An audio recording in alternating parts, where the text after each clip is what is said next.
Reka tubone ikaze rero nshuti bakunze ikiganiro cyacu nk'uko twari bararikiye ku mbuga nkoranyambaga zitandukanye ko turi buze kuba turi muri banki nkuru y'igihugu y'u Rwanda. Hagiye kubera rero ikiganiro n'itangazamakuru aho Bwana Rwangombwa guverineri wa banki nkuru y'igihugu y'u Rwanda agiye gusubira ku bijyanye cyangwa gutangaza ku bijyanye n'agashami gashinzwe kubungabunga ubudahangarwa cyangwa kudateshwa agaciro k'ifaranga ry'u Rwanda. Ikiganiro agiye kujyana n'itangazamakuru. Ikiganiro kibaye mu gihe twibutsa abantu ko buri tariki 10 z'ukwezi ikigo cy'ibarurishamibare mu Rwanda statistique gisohora ibiciro ku isoko uko bihagaze. Uyu munsi rero muri iki kiganiro haribazwa niba hari ibiciro byazamutse dushingiye ko ibikomoka kuri peteroli mu Rwanda byazamutse. Ngira ngo mu kiganiro cyacu ejo hashize twagereranyaga u Rwanda n'ibihugu biherereyemo cyangwa bihana imbibi uko ibiciro bihagaze. U Rwanda mu kuzamuka kw'ibi bikomoka kuri peteroli habayeho korohereza abakoresha ibikomoka kuri peteroli, aho leta y'u Rwanda yashyizemo asaga miliyari 10 z'amanyarwanda kugira ngo bafashe abakoresha ubwo buryo bwo kubona ibikomoka kuri peteroli babashe kugera ku isoko byoroshye. Muri iki kiganiro turaza kwibaza ngo ni ibiki mu by'ukuri by'ingenzi biri buvugwe muri kiganiro, kandi hari n'umuyobozi wungirije w'ikigo statistique bashobora wenda kuza kuduha ishusho ku biciro uko bihagaze uyu munsi byatangajwe umusibe ejo. Kandi tunabibutse ko mu minsi ishize ubwo habagaho guhinduka kw'ibiciro ku bikomoka kuri peteroli, minisitiri w'ibikorwa remezo yavugaga ko abakora transport rusange cyangwa gutwara abantu ndetse n'ubwikorezi hadakwiye guhindura ibiciro kuko leta nyine yashyizemo nkunganire. Ariko nanone minisitiri w'ubucuruzi n'inganda avuga ko ibiciro ku isoko byaba ibiribwa n'ibindi bitari buzamuke. Uyu munsi rero twakwibaza ko kumwebwe aho muherereye hirya no hino ntabwo byazamutse, nta biri yose bimeze bite. Ni ukuvuga ngo muri kiganiro turabararikira gukurikirana kugira ngo muze gukomeza kubana natwe muri kiganiro. Reka tubashimire, kadutegereze mu kanya gatoya gavana araba yinjiye kugira ngo dukurikirane ikiganiro n'abanyamakuru Bwana Rwangombwa agiye gukora.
Reka mbibutse ko hano mu Rwanda hari kompanyi yitwa Rwanda ikorera mu mujyi rwagati mu nyubako ya Makuza Peace Plaza ku muhanda KN 4 Avenue muri etage ya 3 Block B umuryango wa 15. Iyi kompanyi ikaba itanga services za air ticketing cyangwa se travel agency, kujyana abantu kwiga mu mahanga no kubasabira visa mu bihugu nka Canada, Leta Zunze Ubumwe za Amerika, Ubuholandi, Ubwongereza na Ireland. Iyi kompanyi ibafitiye umwihariko ku banyeshuri batsinze neza ibizamini bisoza amashuri yisumbuye, kuko ibafasha kubona scholarship zo kwiga muri kaminuza zo muri Canada, aho umunyeshuri yishyurirwa amadolari ya Canada 10,000 maze nawe akishakira amadolari ya Canada 5,000 bisigaye. Ku bindi bisobanuro mwahamagara 0788444092 cyangwa se mukabandikira kuri email yabo wiserwanda mu ijambo rimwe @yahoo.com.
PC, the FSC press briefing. Governor with us this afternoon, media, our media friends that have joined us so that they can cover this MPC.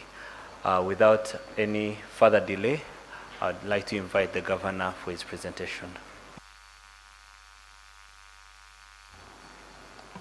Thank you, Bob. Welcome to our colleagues and friends, as Bob said, from the media. Can we have the presentation on the screen? Yes, so ubwo abumva ururimi rw'ikinyarwanda muratwihanganira kubanza gutanga ikiganiro mu cyongereza kugira ngo n'ibinyamakuru by'amahanga byaba biri hano byumve ibyo tuvuga, ariko ndaza kugerageza gutanga inshamake mu rurimi rw'ikinyarwanda nyuma ya iyo presentation mu cyongereza. So as I was saying, welcome to you, the media. As usual, we want to communicate to the public through you after our Monetary Policy Committee and the Financial Stability Committee that are held every quarter. And I will use some slides to take you through the summary of the outcomes of the meeting.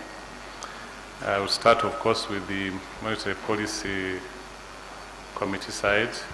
Then I'll give a brief on the financial stability side. Let's proceed with the next slide. So as always, we start with the, can we have better sound, please?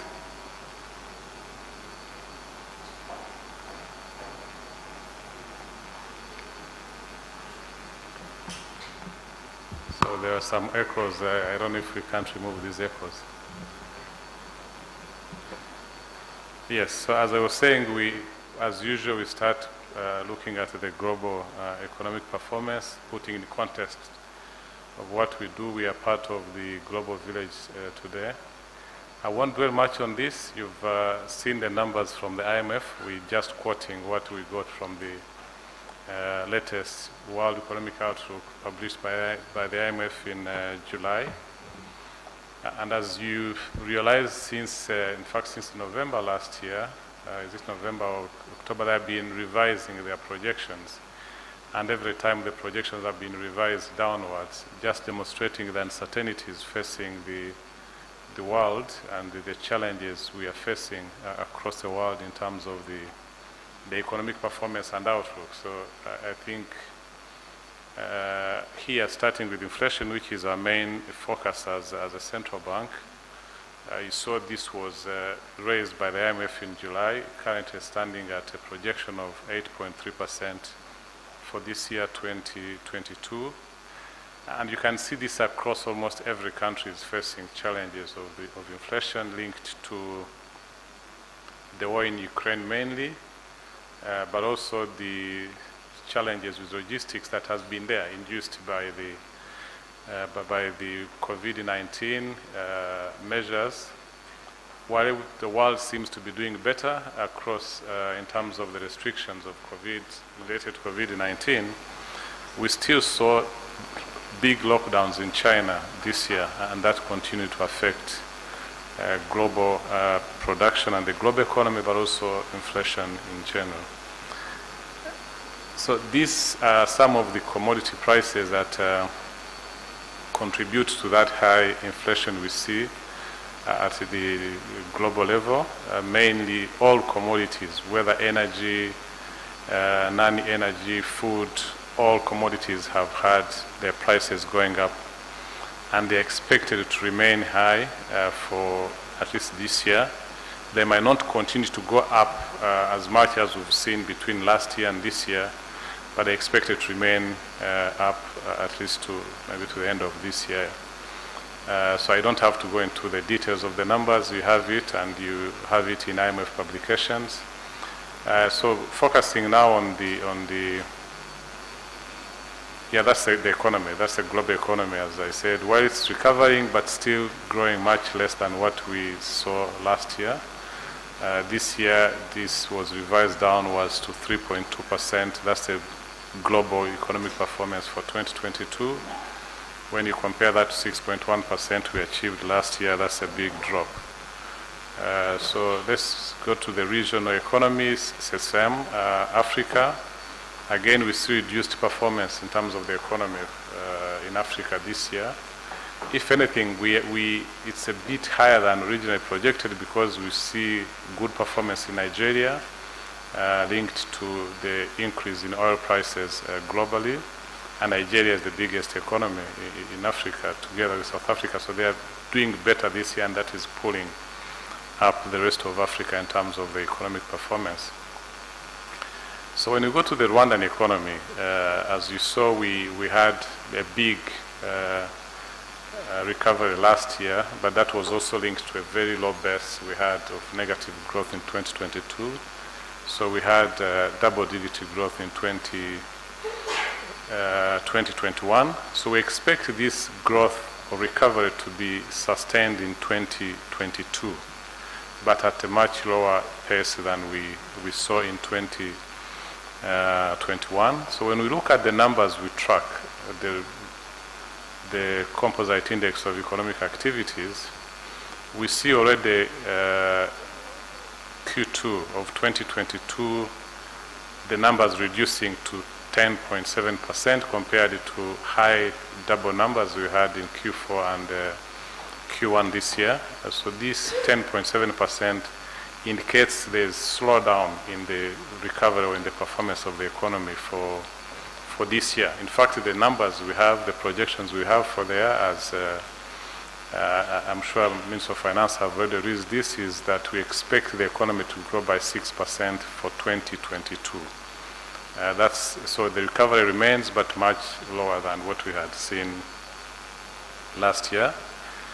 On the external sector, we see good performance on our exports, growing by 32.2% this year, and this is the growth is across all the subsectors of our exports, whether the traditional exports, whether non-traditional exports, and re-exports, in fact, grew much, much faster than all the other sectors of our exports.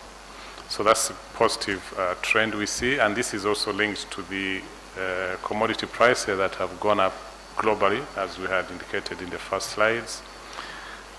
Unfortunately, the benefits we got from the increase in our export earnings, we are having it on import expenses as well. So we see our import bill increasing by 24.5%, and this is mainly driven by oil imports. So as you saw, globally oil has gone up, so this has really impacted on our import bill, and for that reason, because the import bill is growing from a much larger base compared to the export receipts, our trade deficit widened by 20.6%. That is in Q2 of this year. On the monetary policy side, or on the monetary sector, as you know, we had taken a decision in the first quarter to increase our central bank rate, and we saw short-term interest rates following the central bank rate. The money market rates increased to 5.5 for that is interbank rates, compared to 5.2 they had in Q1. And this is really linked directly to the increase in the policy rate from 4.5 to 5% in the first quarter of this year.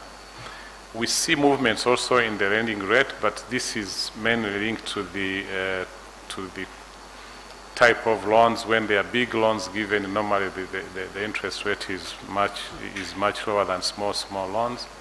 So this increase here, I wouldn't really want to attribute it to the monetary policy increase of the first quarter of this year.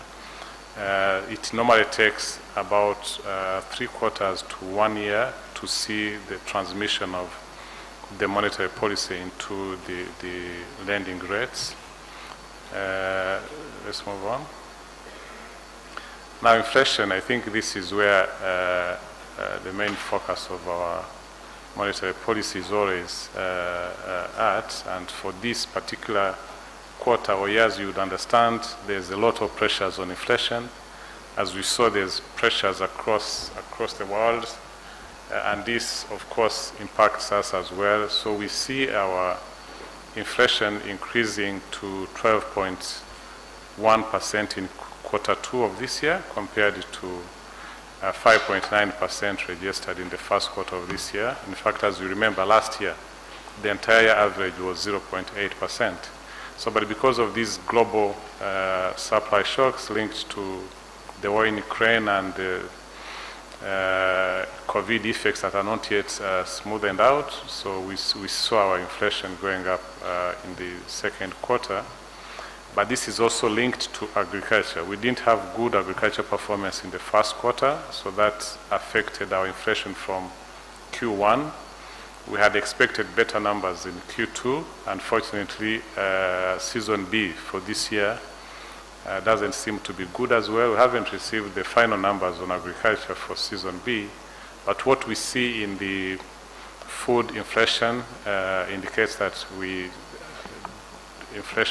agriculture wasn't good. So we see imported inflation increasing. When you look at Q1 compared to Q2, we also see domestic inflation increasing. And on the next slide, we see all the other subsets of our inflation again increasing, whether core inflation, energy inflation, driven mainly by the global oil prices, and fresh food inflation driven by poor performance of agriculture. So all these are contributing to high inflationary pressures this year. And as you saw, I think, publication by Institute of Statistics yesterday, we are already above 15% in July. But so far, our projections for this year is an average inflation of 12.1% for 2022. I think maybe the last time we were in double digit was, I think, 2008. 2011 we had high inflation, but I don't remember whether it hit double digit. I think it's 2008. So this is really linked to the global pressures and the food inflation. So this is a big concern to us as a central bank, and we are again talking to other government institutions, authorities. A lot is being done to try and bring back this inflation. From the monetary policy point of view, we normally use our central bank rate, and as you see, we had to take an action, and now much bigger action than what we've done in the past, because the pressures we see have been really high.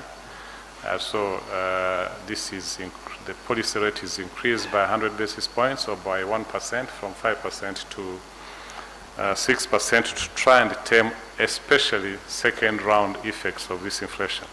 The primary driver of this inflation are supply driven shocks that we don't have any much control over, but we avoid this to end up into an inflation spiral. So that's why we are taking this strong action from the central bank point of view to avoid second round effects of this inflation we see driven by agriculture and import inflation.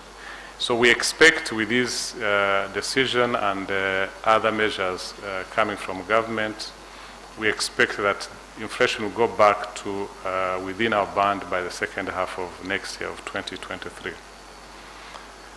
So that's a summary of what we discussed in the Monetary Policy Committee. And now looking at the Financial Stability Committee, this is the structure of the financial sector. I won't dwell much on this. You know it. We've said it, I think, every time we meet. We always remind you that our main subsector of the financial sector is the banking industry, with almost 68% of the financial sector. Then public pension funds and the insurance and the others. So this was just a snapshot to remind you of the structure of our financial sector. And this demonstrates the importance of the banking industry. It's not just the biggest sector, subsector of the financial sector, but it also contributes a lot or it has big interlinkages between the banking industry and the other subsectors of the financial sector. As you can see, 35.5% of assets of microfinance institutions are in the banks as deposits and equity, 76.6% of insurance in banks, 34% of public pension, and 10% of private pension. All these are assets of other financial institutions that are within the bank. So as when we oversee what the banks are doing, it's not just for the stability of the banks themselves, but the stability of banks also affects stability of the other subsectors of the banking industry. So looking at the performance of the banking industry itself, we see assets are continuing to grow, and these assets are mainly divided into two main parts. There is loans to the private sector, and then government securities. So as we see here, we see government securities growing over the last 3 years.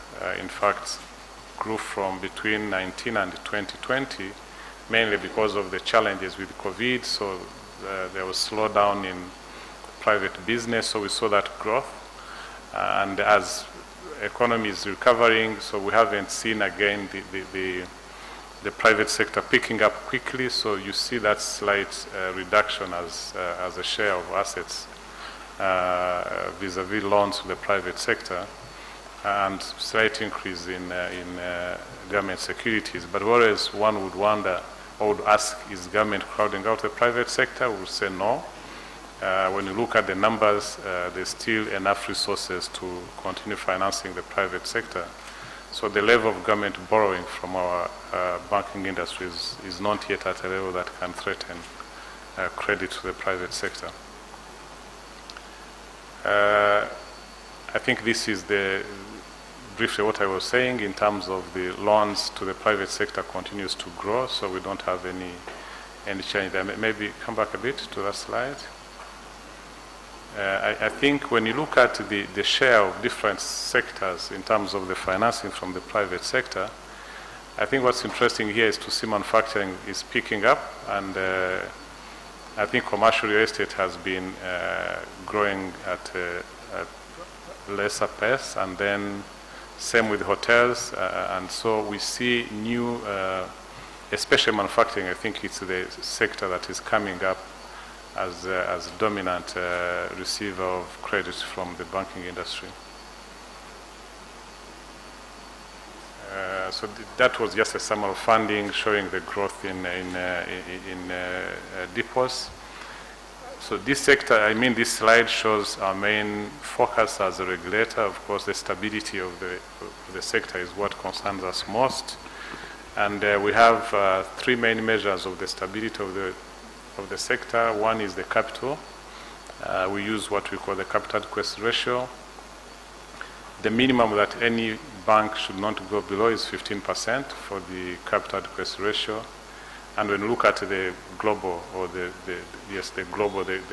compound number at today stands at 23.1%, showing that the banking industry is well capitalized and therefore able to withstand any shocks. The other main measure is on liquidity, and again we use LCR as our measure of liquidity, and the minimum that banks wouldn't go below is 100%. So today they are standing at 224.7%, and which is a good, again, indicator that banks are liquid and able to support any needs from their customers. NPLs is a transition measure because at the end of the day it affects capital adequacy ratio, but we track it because it's another indicator of what would happen in terms of the stability of the financial institutions or the banking industry. And here it has been reducing. As you know, our benchmark is normally around 5%, so it has been reducing. Today we are below 4.3%, and this ratio, we can say there are three factors contributing to this. One is reduced nominal amount of the NPLs, with some non-performing loans improving to performing loans. Then there are write-offs. So some NPL that have been in their books for a long time, they are required to write them off. And then the increase in new loans, of course, increase in outstanding loans, as you saw in the in the slides before this, that increases the base, therefore the ratio is reduced. But this is healthy, though we always monitor this. In these uncertain times we live in, this is the biggest indicator of the stability of the financial sector, and the credit risk remains our main concern. We see more or less the same story with the microfinance institutions. I would say we see a healthy subsector again in terms of the microfinance institutions, good increase in their assets, good increase in their lending to the private sector. That is a detailed mix of the assets of the of microfinance institutions. They are not yet big with government securities, but as you can see, it has been growing slowly over the period of time. So we can move on to the next slide, please. Yeah, this I've just said there was growth in loans given by microfinance institutions, and this is to all subsectors of the microfinance institutions. There's the Murenje Sacco, the public limited companies, and the other SACCOs. They've all registered good growth in their credit to the private sector and their assets as well. And back to our indicators, this is also shows the soundness of the SACCOs. Again, we saw capital adequacy very high at 33.9% compared to 15%. Minimum requirement, liquidity is at 105%. The minimum requirement is 30%. And non-performing loans have also been improving from 6.6 to 5.3 to 5%. For both, the lower part of this slide is on the profitability of the sector. As you saw on the banking side, return on equity has been improving, same with microfinance institutions, so which is again a good indication for our sector that it's worth investing in. So the profitability, as the profitability grows, it attracts investment into our sectors, which is positive, and also ensures long-term sustainability, because most of these profits are retained within the institutions and are used to continue financing the economy, but also maintaining the stability of the financial institutions. So insurance is the same. Again, we've had assets growing by 17%, and this is one sector that had some challenges some years back, but we've seen growth both public insurance, private non-life, and private life. They have all registered growth over the last quarter. And on the stability side, we monitor solvency levels for the insurance sector. This has also been growing. As you can see, it really increased from 136 in June 2020, and we are now at 180% as their solvency ratio. That compares their capital to the risks they are carrying. And then we see the same with their liquidity levels. At least now they have been able to achieve our requirements. Isn't that disturbing the recordings?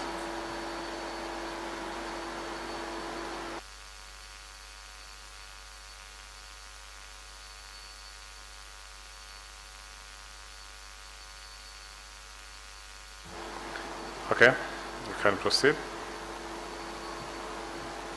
Yeah, public pension, I don't think there's much to present here. It's still strong and solid. Let's move on to Ejo Heza. I think Ejo Heza here, the most important thing to note is the continued growth of contributions and assets of Ejo Heza. Ejo Heza is a new product trying to support all Rwandans to be covered by pension for good and positive aging. So when you look at this slide, indicates how assets have been increasing. I think the next slide is very important to show how more Rwandans have been subscribing or saving with Ejo Heza. So the numbers have grown from 1.1 million to 1.9 million. That is comparing June 21 to June 2022. And this is really a good development, and the press conference. I hope at least those who are here in this room understood what I said, and therefore they'll be able to ask washaka baza mu Kinyarwanda. So ariko incamake ndaza kwigaruka mu nyuma. Murakoze. Thank you, Governor. Dushobora gufata uyu n'umwanya w'ibibazo. Ushobora kuvuga your media house, your names and your media house. But there is always risk of economic actors saying, because there is inflation, food has gone up, I also have to increase my product I'm selling, and everybody wants to start increasing their products because there is this primary increase on some, on oil, on food, and such. So what the action of the central bank does is to give assurance to the economic actors that we are here as a monetary authority to take actions to try and tame this prime inflation, and therefore you don't have to have that spiral in terms of inflation, everybody wanting to increase prices because the price of commodities so and so has increased. Mainly that's the channel through which the monetary policy actions can contain inflation going forward. And then, of course, the government has had its own interventions mainly on subsidies. There's remains a subsidy on fuel. So you've seen fuel going up, but there's a big subsidy attached to that. The Prime Minister has explained that before. Beyond the fuel, we've seen subsidy on public transport. So as you can understand, fuel has been going up, but public transport hasn't been increased. It's because government is putting a subsidy, and that is easing pressure on inflation because public transport is one of the main contributors to the CPI. We also see government subsidy on fertilizers, at least to try and support farmers. So all these are actions that will come together to support or to deal with this inflation in the medium term. And whatever we are saying is in the medium term. It's not something that these decisions we are taking, you see this reducing next month. This is expected to remain high, might not be increasing as such, but expected to remain high for this year and beginning of next year. But as I said, by the mid of next year, we'll see numbers going down to around 5%, in fact, our medium-term benchmark. So I don't know, Chief Economist, if you want to add some technical explanations on that. Thank you, Governor. No, it is well covered. The second round effect, you have explained them. The second question on the 6%, yes, this is the projection so far. But as you know, the Ministry of Finance taking the lead, there will be a revision of macroeconomic projections towards October, November. But for the moment, this is the projections that are there. All right. Dukomeze. Murakoze, njye nitwa Juventine Muragishe Maria, nkorera Radio DC na TV. Nk'abo byacu mwababwira ko ubutajegajega bw'ifaranga ry'u Rwanda rihagaze gute muri iki gihe, cyane ko hari COVID-19 zambuje ubukungu ndetse n'intambara ya Ukraine na Russia. Hanyuma ikindi kibazo mfite ni kijyanye no gufata neza ifaranga, atari mu bijyanye no gucuruza, ahubwo ifaranga nk'inote. Hari ubwo mwigeze kutubwira ko gukoresha inoti imwe hari ikiguzi, nagira ngo muze kubigarukaho, ariko iyo ugiye hirya no hino usanga abaturage bafite uko bafata ayo mafaranga mu buryo buyangiza. Urugero nk'ahantu barangurira imyenda, hari ukuntu bazingazinga bayaterera n'ahandi hatandukanye. Mwagira icyo mubivugaho? Murakoze. Murakoze cyane Juven. Yes, Scovia.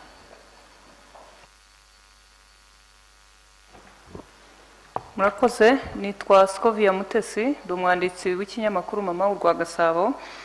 Bwana Gavana, nagira ngo mbabaze kuri ibi byo kuba ibyoherezwa mu mahanga byarazamutse, ariko noneho ndashaka kwibaza ubushize ubwo hazamukaga ibijyanye n'igiciro gikomoka ku bikomoka kuri peteroli humvikanye bavuga ko ibiciro igipimo cy'urwunguko rwa banki nkuru y'igihugu ni ukugira ngo tugarure mu gipimo cyiza ubwo butajegajega bw'ifaranga tubupimira nyine muri inflation ubu ngubu aho igeze ntabwo ari heza naho igana kugeza ku mwaka komera y'umwaka ntabwo ari heza ariko ibi byemezo turimo dufata n'ibindi bifatwa n'inzego zitandukanye za leta twizeye yuko iyi inflation izagaruka muri mu gipimo tugenderaho dupimiraho ubwo butajegajega ko buhagaze neza mu gice cya kabiri cy'umwaka utaha so muri iki gihe harimo bitewe n'ibibazo bituruka ku biciro mpuzamahanga ibiciro bya peteroli ibiciro by'ibiribwa ari ibiciro bya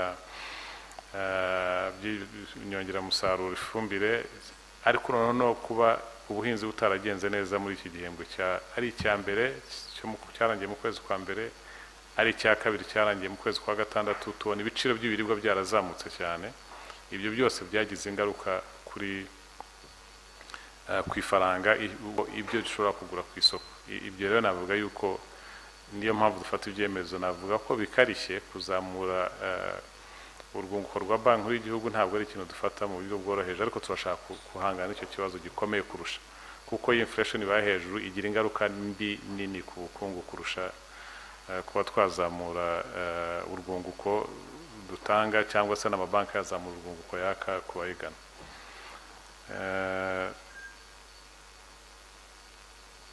Scovia warubaje sosare bongera subiremo gatoya nabyo yanditse Akoze navugaga ngo kuba uyu munturage b'abanyarwanda buri munsi navuga ngo cya gicuruzwa umuturage wese ashobora gukenera ntabwo byo biri buzamuka bishingiye ku bwikorezi bwazamutse nk'uko mwabivuze nyirango buri tariki 10 statistique itangaza izamuka cyangwa uko ibiciro bihagaze ku isoko nicyo twashaka kugira ngo mudufashe by'umwihariko mu rurimi rw'ikinyarwanda abadukurikiye kugira ngo babashe kumva ishusho y'ibiciro uko ihagaze ku isoko uyu munsi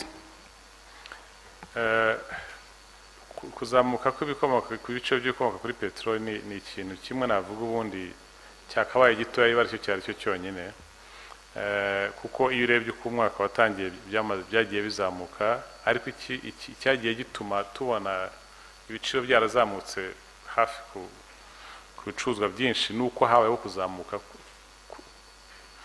ku bintu byinshi bituruka amahanga ari ibikomoka kuri peteroli ari ibiribwa bituruka amahanga ari ibiribwa nk'ingano amavuta ari isukari ari ifumbire ibintu byinshi byagiye bizamuka bituruka amahanga bituma habaho kuzamuka muri rusange ariko iyo urebye uyu munsi kuba habayeho kuriya kuzamuka icyo kuriya kuzamuka kwa peteroli aho amafaranga 100 kigira ku bicuruzwa bisanzwe twumva bitagombye kubigiraho ingaruka muri iki gihe kereka hagize ibindi byongera kuzamuka nk'uko byagenze mu ntangiriro y'umwaka uko byagiye bizamuka ariko kubikomoka kuri peteroli nyirizina byonyine ari nayo mpamvu twavuga tuti iyi ubutumwa dutanga nka banki nkuru y'igihugu nuko kuba habayeho kuzamuka kwa peteroli ntabwo bivuze yuko buri muntu yahita azamura kumva ko peteroli yazamutse nanjye reka nzamure kusanga ikiguzi cyiyongera ku bwikorezi icyambere cyo ku bwikorezi bw'abantu leta yashyizeho subsidy ituma hataho kuzamuka ku bwikorezi bw'abantu ariko n'ubwikorezi bw'ibicuruzwa iyo urebye inyongera yajeho turumva bitagombye kugira ingaruka mu kuzamura kw'ibiciro nanone ukomeje kugana imbere so numva aricyo nabivuga ariko mfite mugenzi wanjye hano member wa Monetary Policy Committee Murenzi wenda yagira icyo bivugaho hanyuma na Chantal akavuga ku bijyanye no gufata neza note Ivan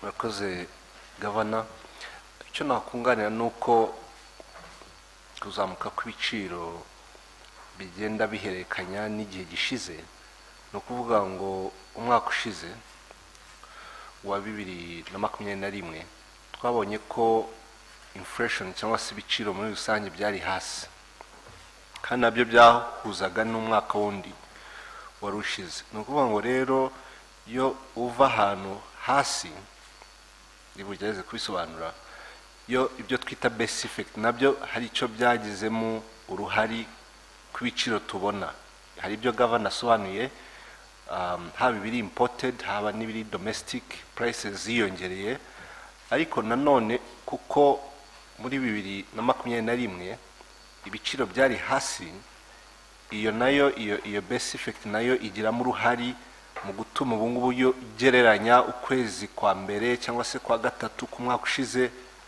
n'ukwezi k'uyu mwaka. So ibyo nabyo rero bigiramo uruhari, bikaba bijyanisha no kuvuga ngo tureba rero igihe cyiza imbere, ari byo gavana yarasobanuye cyangwa se yigeze gusobanura mu mwaka wa 2023, twakwizera ko inflation izagenda igabanuka ijya hasi. Aha nanone nuko twaba tuva ahantu hari hejuru cyane dukomparinga n'ahandi, hari izo factors zavuzwe, ariko nanone iyo base effect nayo izagira uruhari. Gavana numva ari cyo nakongeraho, naho ubundi bindi numvishe wabisobanuye neza. Murakoze.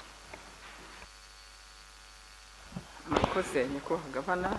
Icyo navuga mu gufata neza amafaranga inoti dukoreshwa mu kwishyurana, nibyo koko ni ikintu cy'ingenzi, ariko ishusho tubifiteho muri Central Bank ni iyihe? Mu by'ukuri urebye inote nini, izi note za 5 n'inote za 2, uko zihererekanywa n'uko zigaruka muri banki, usanga zo ziza zitanduye cyane cyangwa se zidafatwa nabi cyane ko ari nazo abantu bihutira kugarura mu mabanki kubitsa kurusha ziriya note ntoya za 500 n'igihumbi. Kuri ziriya note ntoya rero usanga nizo zinyura mu ntoki z'abantu benshi kandi bakora ubucuruzi buto buciriritse, nkuko babivuze, harimo ubucuruzi bw'amakara, zikanabikwa nabi rero mu mifuka zigatinda gusubira no mu mabanki, ku buryo ziza iyo zigiye kutugarukaho muri Central Bank usanga koko zaranduye. So ni ikintu cy'ingenzi kuko bifite ingaruka, igiciro, ikiguzi bigendaho kugira ngo tubone ziriya note. Ubu rero muri Central Bank ubukangurambaga dushyize imbere nubwo kugira ngo abantu babashe gukoresha ikoranabuhanga mu kwishyura, nibwo dushyizemo imbaraga, ariko mu by'ukuri dukwiye no gusubira kubwira abantu ko izo notes nazo zikeneye gufatwa neza kugira ngo tugabanye icyo kiguzi kizigendaho. Murakoze. Yes, twafata ibibazo bibiri. Murakoze nyakubahwa gavana, nitwa Kw'Izamuka, umunyamakuru wa RBA. Ikibazo cyanjye yenda cya mbere nyakubahwa gavana kijyanye, ejo bundi narimo nsoma ari report ya World Bank, narimo gusoma ihera mu kwa gatandatu kugeza mu kwa karindwi yerekana uburyo ihindagurika ry'ibiciro ku isoko mpuzamahanga byazamutse, ariko noneho bagera ku Rwanda ukabona nuko ngo ibihugu byose biri mu mituku, icyatsi ari gike, ariko u Rwanda guhera mu kwa gatandatu kugeza mu kwa kane, mu kwa gatatu ari icyatsi mu by'ukuri. Guhera mu kwa kane, kwa gatanu, kwa gatandatu niho rwatangiye kujya uyu mwaka, noneho rujya mu mutuku ku bijyanye n'ibiciro mpuzamahanga, nyine bijyanye cyane cyane bibanda ku binyampeke. Yena nubwo atari ukugereranya imibare nyakubahwa gavana, mwebwe sinzi niba namwe mwarabibonye mu mibare mufite, iyo byaba byaratewe n'iki kugira ngo mu gihe ibindi bihugu ubona biri mu mituku, u Rwanda rwo ruri mu cyatsi? Ikibazo cya kabiri kijyanye no kwishyura, n'ukwanga u Rwanda ku bijyanye n'inguzanyo mpuzamahanga, inguzanyo u Rwanda rufite ugereranyije na GDP kugeza ubu tugeze he, ariko noneho ugereranyije n'ibibazo bya ihindagurika ry'ibiciro ku isoko mpuzamahanga no mu gihugu, mubona tuzakomeza, u Rwanda ruzakomeza kwishyura neza nta kibazo, ariko munatubwira naho tugeze? Murakoze. Murakoze cyane.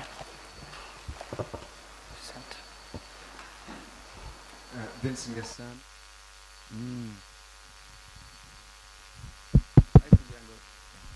Vincent Gasana, Katy Price. Murakoze Governor.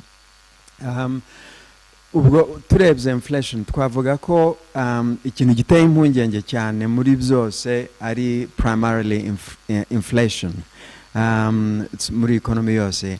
Hanyuma mwabisubizemo mu buryo bwinshi, ariko nasaba ngo ngira mwongere mubisobanureho gake.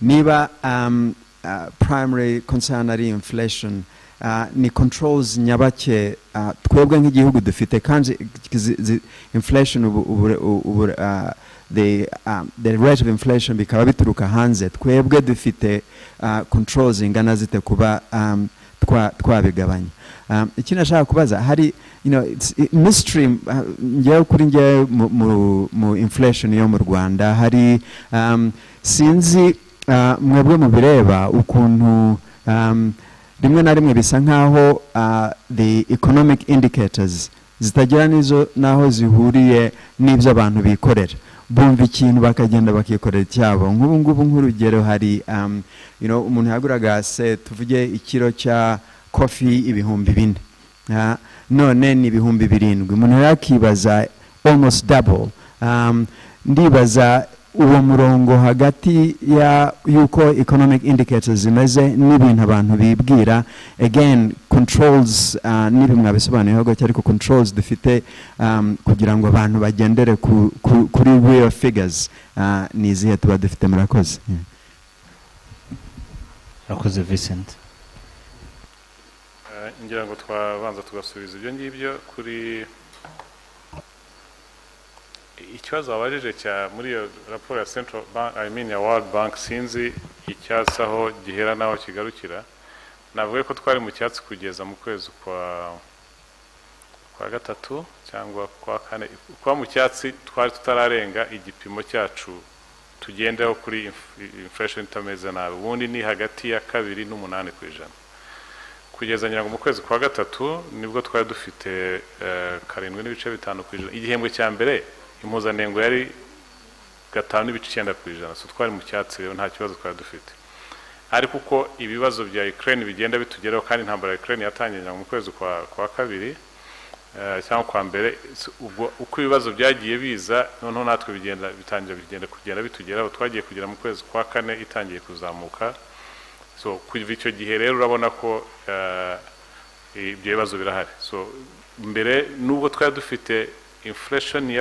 ikomoka ku biribwa mu gihembwe cya mbere ariko mu by'ukuri ntabwo yari nini cyane kugeza mu gihembwe cya kabiri nibwo twatangiye kubona inflation irenga iriya ceiling yacu 8%. Ikindi wavuze ni kuri debt service uko ibibazo by'imyenda bihagaze iyo urebye umwenda ufitwe na leta kugeza muri uyu mwaka wa 2021 akenshi hari ibipimo bikoreshwa ku rwego mpuzamahanga by'uko umwenda waba uremereye igihugu cyangwa utakiremereye hari icyo twita external debt to GDP muri present value terms bivuga ngo umwenda dufite wo hanze ugereranyije n'ubukungu bw'igihugu ariko ukabikurura ukabizana uyu munsi nubwo umwenda tuwufite uzishyurwa mu myaka 30 iza ariko dufashe iyo myaka 30 tukayizana hari imibare uko ikoreshwa uko ibarwa ukayifata uyu munsi uyu mwenda uyu munsi tubaze muri present value uko umeze uyu munsi ugereranyije n'ubukungu bw'igihugu umeze ute so uyu mwaka wa 2024 na rimwe twari tugeze kuri 34.6%. Ubundi igipimo cya IMF kigaragaza ko utangiye kujya mu bibazo 55%. So aho ngaho icyo gipimo kimwe tumeze neza ikindi gipimo bareberaho reka nkoreshe bitatu cya export wenda si ngombwa ni ukureba ngo iyo urebye exports amafaranga tubona turutse hanze muri exports zacu kuko akenshi niyo tugomba gukoresha kwishyura iyo myenda yo hanze bigereranyije amafaranga tubona turutse hanze n'imyenda twishyura hanze igipimo kirangana dute iyo urebye kugeza 2021 yabaye ndende kubera ko twishyuriye mwenda munini wa eurozone wa euro bond so twari kuri 22% icyo gihe ariko uyu mwaka bizaba biri kuri 7.7% na 2020 byari kuri 5 so reka 21 tuyikuremo kuko iyo ni icyo twita outlier kubera uya mwenda munini twishyuye ariko ubusanzwe kugeza 2024 imibare mfite hano bizava kuri 7.7% muri uyu mwaka 8 mu mwaka utaha kuko naho tuzishyura agace kasigaye kiriya euro bond so nayo irazamuka ikajya ku 8.7 hanyuma 2024 bikaba 8, ubundi igipimo wageraho bakagaragaza ko uremerewe n'umwenda ni 21%. So turacyari kure yayo rero. Ikindi gipimo ni amafaranga yakirwa mu misoro yegeranyije n'imyenda nanone wishyura, nayo ntabwo yagombye kurenga 23%, ariko irebye iyi myaka yose umwaka wa 2020 twari kuri 5%, uyu mwaka tuzaturi ku 9.5%, so kurinda tugera muri 2024 turi kuri 11%, tutagombye kugeza kuri 23%. So icyo navuga rero nuko nta mpungenge dufite yuko twaremerwa n'imyenda twishyura, kuko imyenda leta ifite n'imyenda iyo twita concession hejuru ya 80% y'imyenda ya leta n'imyenda ifite kwishyurwa mu gihe kirekire imyaka 30-40, kandi inyungu iriho ikaba ari 0 n'ibice bingahe. Icyo gihe bituma rero mu by'ukuri kwishyura iyo myenda bitaremerera igihugu.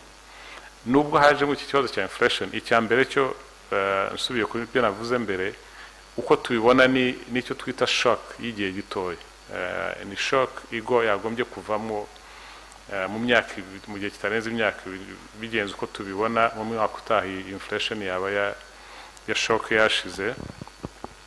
Ntabwo mbona yuko yagira ikibazo kinini kuri iyi servicing ya debt, kuko n'ubukungu bwacu burakomeza kuzamuka. So nta mpungenge ifite yuko umwenda uzaremerera igihugu kwishyura mu myaka tubona yose.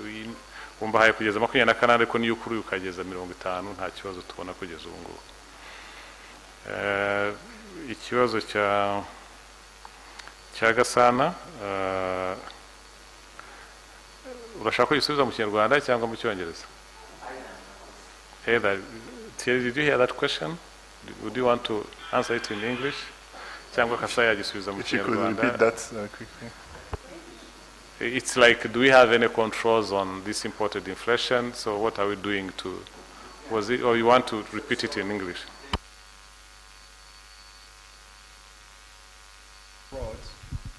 How much control do we have in our own economy?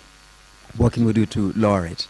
Nivindi, the other thing is we also have something that seems rather it's a bit of a mystery, strange to me, in that the real economy, the indicators of the real economy, often aren't reflected in the way people behave, the traders, the producers, and so on. So what, again, I know the bank looks at that and the bank tries to control that, but what if, for those of you who look at this regularly, what accounts for that? What accounts for, I gave the example of coffee. You could buy a kilogram of coffee for 4,000 not too long ago. Now it's 7,000, almost double. And by the way, the same kilogram could be bought for about 3,000 in places where it is exported. So what accounts for that? And what kind of controls, again, the information that can you make sure that inflation that affects everyday basket of goods is reflected in traders and so on and in the real economy? Thanks. Thank you. Let me try to address the first one. When you talk about imported inflation, this is basically, we are talking about the prices of these goods that we are importing. So they are produced somewhere else, and they are determined by the international market. So you are very right that there's little that Rwanda as a country can do to influence or control global prices. That's the case of oil, of some commodities. We talked about even some food product like cooking oil and sugar. If a country decides to put a ban on its exports because for some reason they are facing scarcity, then there's little that can be done. But still, as what the government has tried to do and is trying to do still, is to limit to some extent the impact that could have on the population here.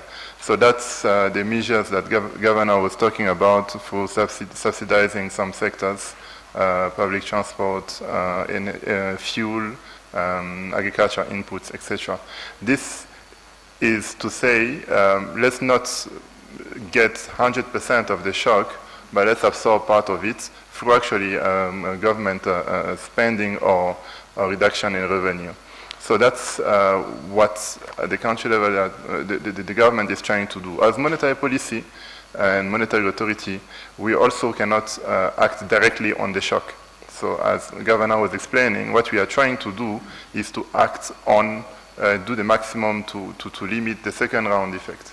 So the shock being absorbed and how the shock is being absorbed in our economy depends also on the macroeconomic supply and demand, aggregate supply and aggregate demand. So that's what we are trying to act on, especially for aggregate demand, to limit the impacts, the sustained impact it will have. Because at the end of the day, inflation here is a very serious issue. We are coming from an economic recovery from COVID, and if we want this economic recovery to be sustainable, there's need to really do everything possible to limit the impact of this imported inflation on our domestic one. So that's what the monetary policy is trying to do. That, together with other government actions, together will help reduce inflation in the medium term. So I don't know, I hope that answers the first question. On the second one, you are asking about the measurement of economic indicators in general.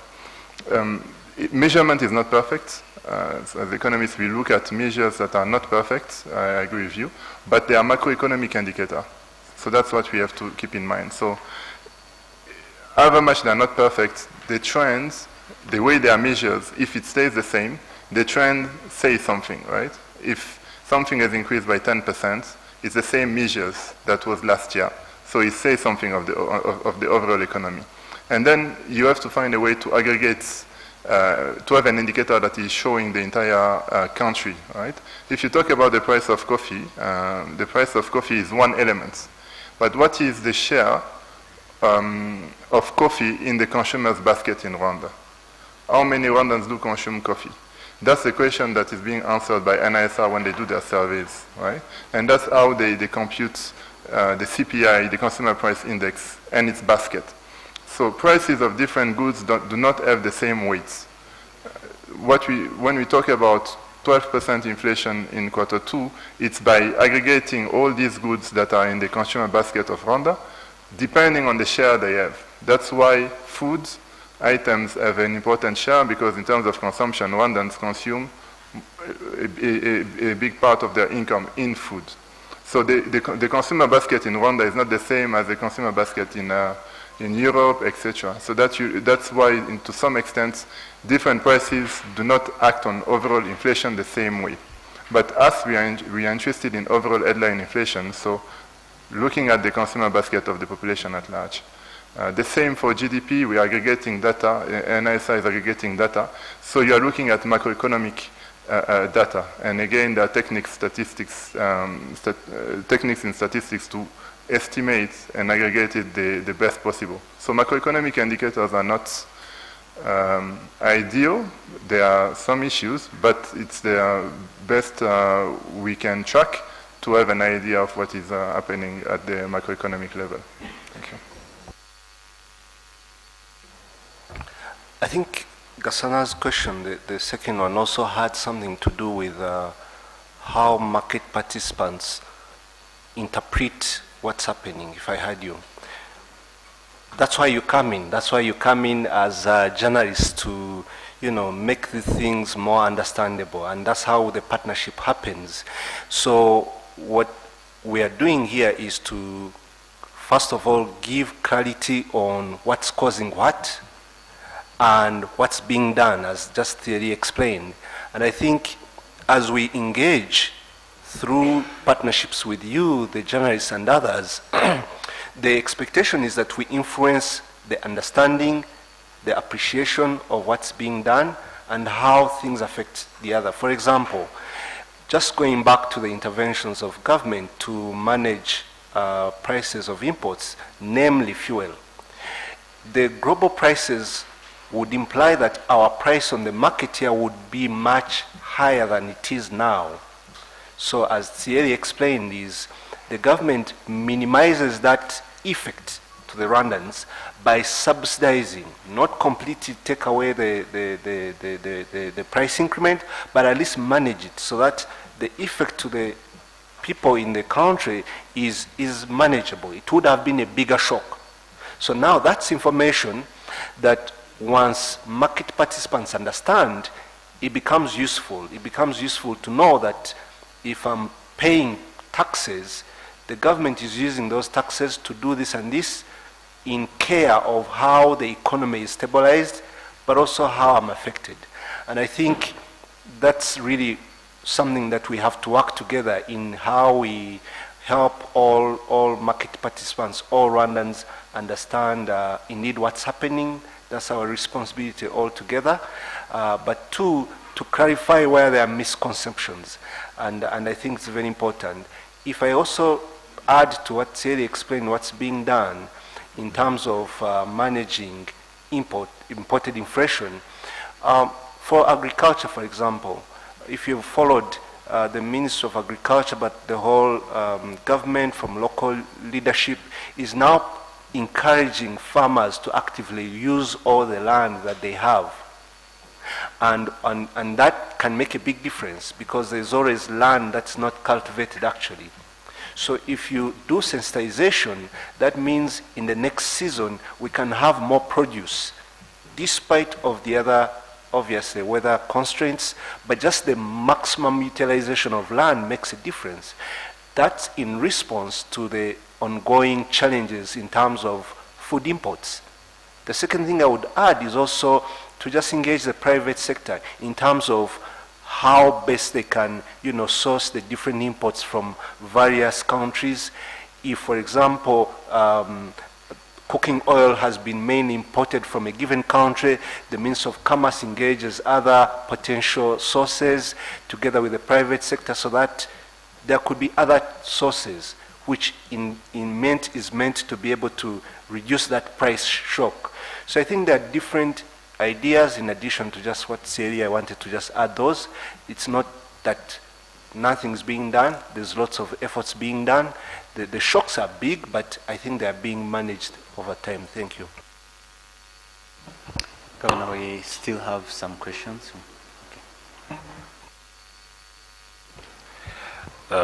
My name is Chubahiro Gad. I work for Flash TV and Radio.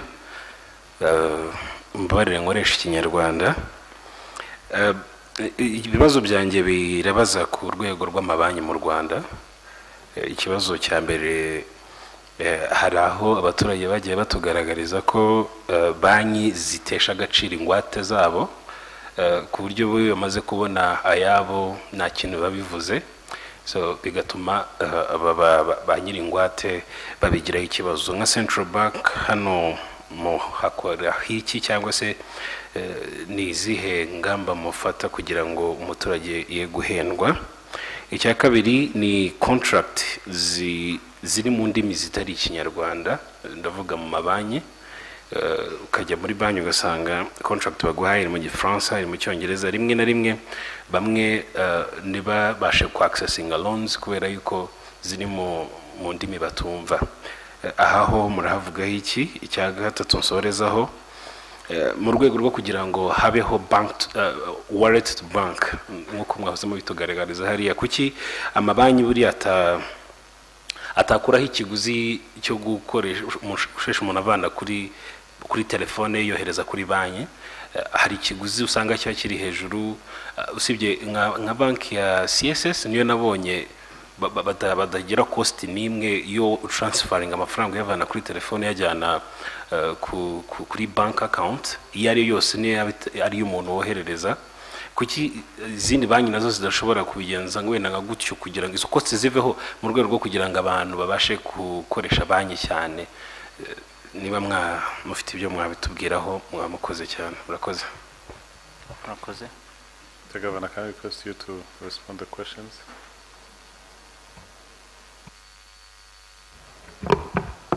Thank you, Governor. Rakoze Gad from Flash TV. Wenda nahera ku kibazo cya nyuma kuri izo charges wavugaga ziri kuri bank to wallet transaction, uvana ku mafaranga kuri telefone uyashyira kuri konte yawe. Ubundi yari konte yawe, ikiriho nuko nta mafaranga ugomba gutanga.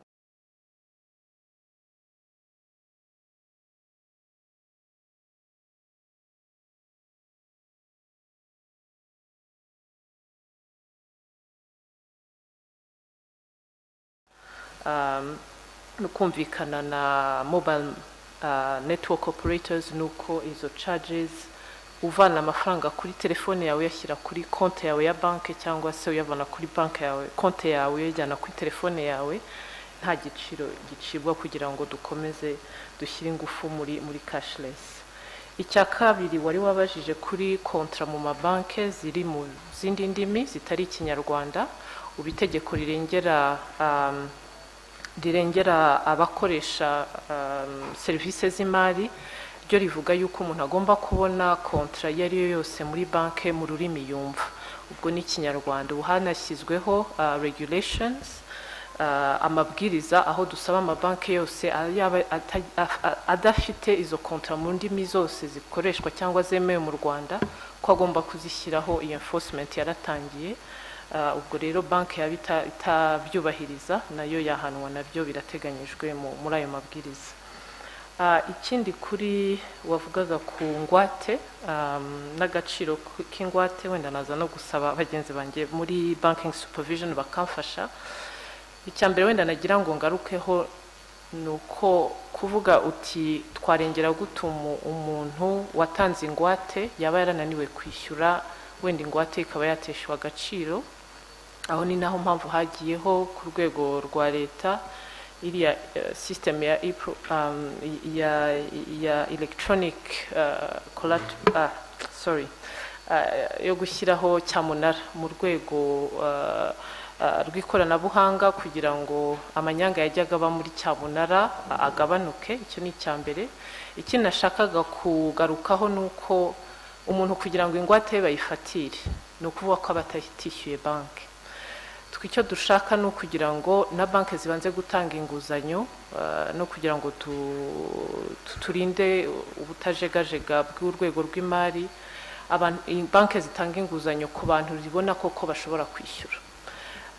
Step ya kabiri yo kujya gukoresha igenagaciro ry'izo ngwate nabyo hari amabwiriza bigenga, ariko icyambere na mbere no kumva ko uwo muntu iyo yafatiriwe ingwate ye nuko abatishyuye.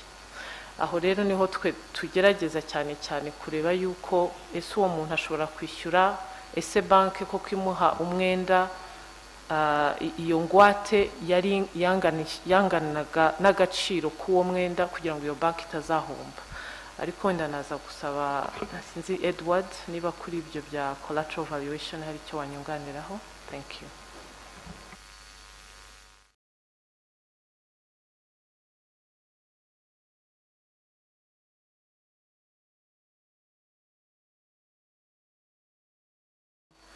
Bari mu rwego rwo kunoza mu buryo bwo kunoza system yabo kugira ngo izajye bafasha no gutangaza ayo makuru ajyanye n'ingwate.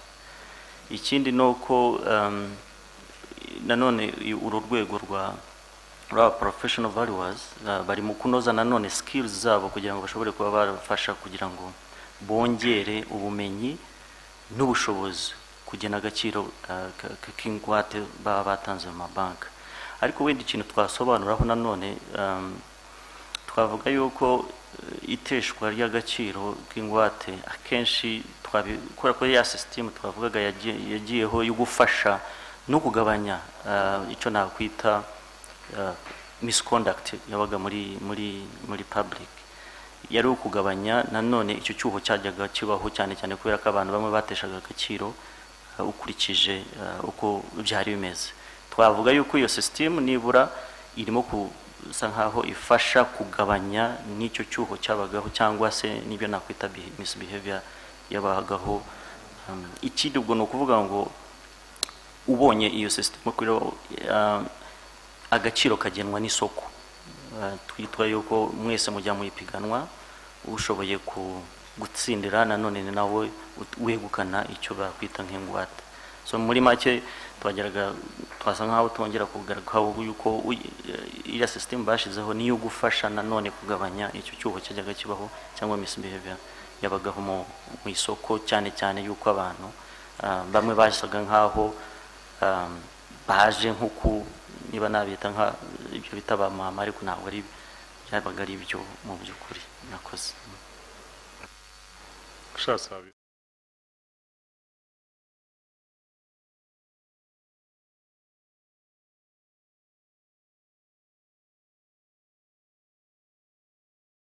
uko cyamuna ariko ikorwa kugira ngo bihereye ko igenagaciro kwanza ibyo depite yasobanuye igenagaciro rikorwe neza mu gutanga umwenda n'igihe cyo kugurisha n'ikijya kugera habe hariho imikorere isobanutse ituma hataho gutakaza agaciro. Twebwe icyo tubona ahubwo nuko bombi bahombera muri banki ari umuntu ugasanga banki amafaranga yaritezemo ntabwo yabonye. So kuvuga ko ari banki zibitesha agaciro byaba atari byo. Rakoze Governor. I see no other questions in the room. I'd like to thank you. Bwase Rwanda avuga kandi gusubiramo ubwo sinakivuze nkurikije ibibazo mwabajije bisa naho byatanze ko dutanga incamake mu Kinyarwanda. Ariko reka ngerageze kuvuga amagambo make. Iyo urebye nakore kamere ko ikiganiro tugirana namwe no kugira ngo tubatangarize ibyavuye mu nama ngaruka gihembwe z'akanama gashinzwe kutajegajega k'ubukungu bw'ifaranga no kutajegajega ku rwego rw'imari.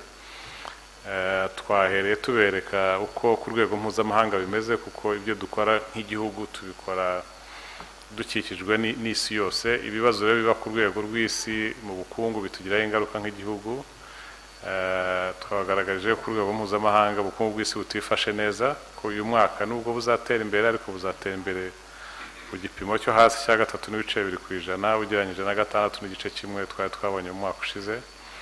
Ikindi giteye impungenge kurusha ku rwego rw'isi ni kuzamuka k'umuvuduko w'ibiciro ku masoko, inflation iri hose ku isi yose. Ibyo rero bikagira ingaruka kuri twese abatuye isi no ku gihugu cyacu, cyane cyane ibicuruzwa ibikomoka kuri peteroli, ibiribwa, ifumbire nyongeramusaruro byose byarazamutse ku rwego mpuzamahanga bikagira ingaruka ku bukungu bw'isi. Ariko noneho natwe nyirizina bikatugiraho ingaruka.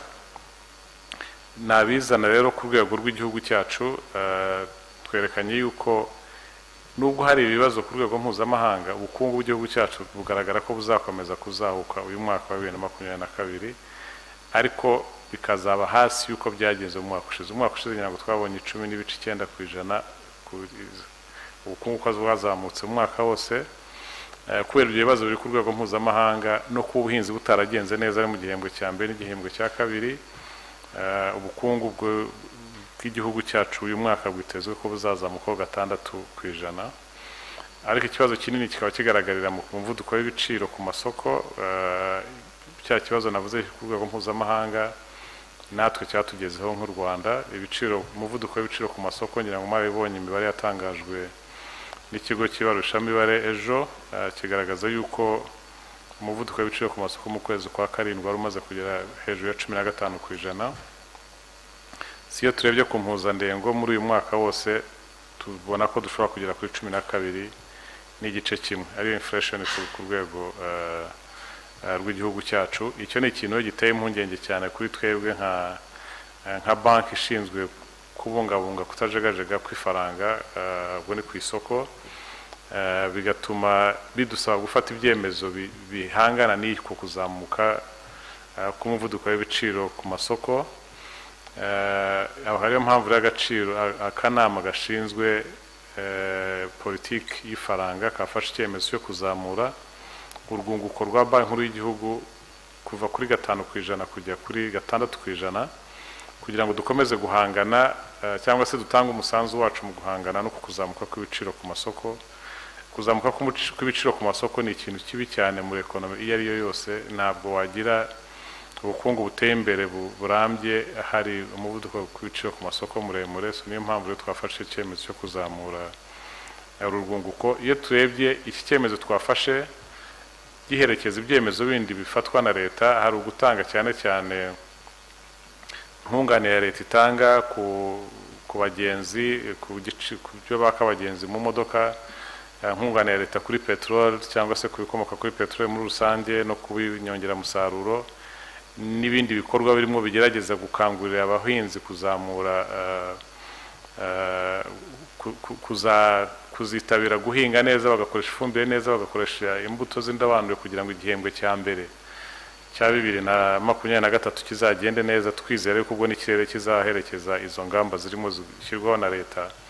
Twizeye yuko mwaka utaha uyu muvuduko w'ibiciro ku masoko uri hejuru cyane uzagenda umanuka ukazajya kugera mu gihembwe cya kabiri cy'umwaka utaha umaze kugera kuri cya gipimo twifuza cya hafi 5%. Nibyo navuga mu ncamake y'ibyavuye mu kanama ka politike y'ifaranga. Mu magambo make ku kanama ka politike cyangwa se kutajegajega ku rwego rw'imari nuko ibice byose by'urwego rw'imari navuga ko bihagaze neza, ari amabanki, ari ibigo by'imari iciriritse, ari ibigo by'ubwishingizi, ari ibigo byo kwizigamira mu zabukuru, byose bimeze neza. Imibare tugenderaho dukurikirana uko bihagaze, ari kapitali yabyo, ari amafaranga liquidité yabyo, ari imyenda itishyurwa neza, byose biri mu gipimo cyiza. Nta mpungenge rero dufite yuko uru rwego rw'imari mu gihugu cyacu rwahungabana mu gihe tubona kiri imbere. Turabizi ko ibibazo biri ku rwego rw'isi mu bukungu no tubona na hano iwacu muri inflation bishobora kugira ingaruka ku bushobozi bw'abantu bafite imyenda mu mabanki, ukuntu bakwishyura. Ibyo nibyo dukomeza gukurikirana hamwe n'amabanki n'ibigo by'imari iciriritse kureba yuko ikibazo icyo ari cyo cyose cyaterwa n'ibibazo tubona ku rwego rw'isi, amabanki bashobora kubikumira hakiri kare. Icyiza ni uko tubona nk'uko nabivuze bafite imari shingiro ihamye ihagije kuri 23.1% ugereranyije na 15% tubasaba, ndetse na liquidité bafite zirahagije. So nta mpungenge rero dufite yuko mu gihe kiri imbere giciriritse nta kibazo na kimwe tuzagira ku busugire bw'urwego rw'imari mu gihugu cyacu. So murakoze cyane, numva rero ncamake navuga ku byavuye muri izi nama zombi. Mugira umunsi mwiza. Murakoze Governor for your time. Murakoze cyane our friends from the media.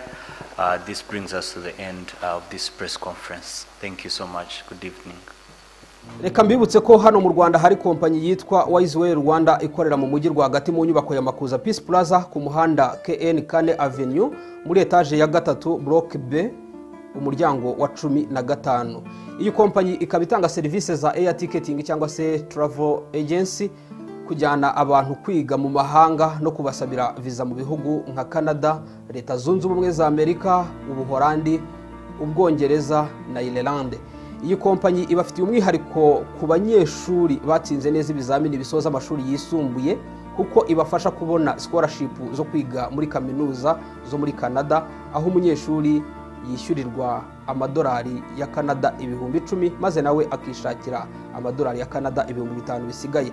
Ku bindi bisobanuro mwahamagara 0788244092 cyangwa se mukabandikira kuri email yabo wisewayrwanda mu ijambo rimwe @yahoo.com.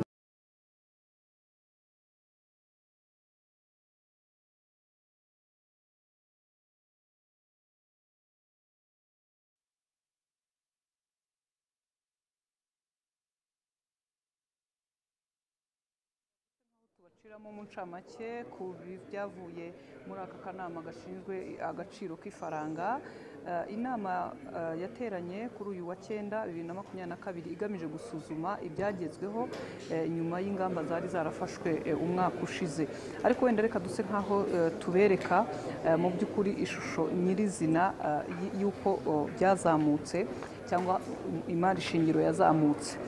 Ni ukuvuga ngo igiteranyo cy'umutungo wose urwego rw'imari byazamutseho 17% ugereranyije, ubwo ni miliyari 8,102 z'amafaranga y'u Rwanda mu 2022 ugereranyije na miliyari 6,914 z'amafaranga y'u Rwanda wari warazamutseho umwaka wa 2021.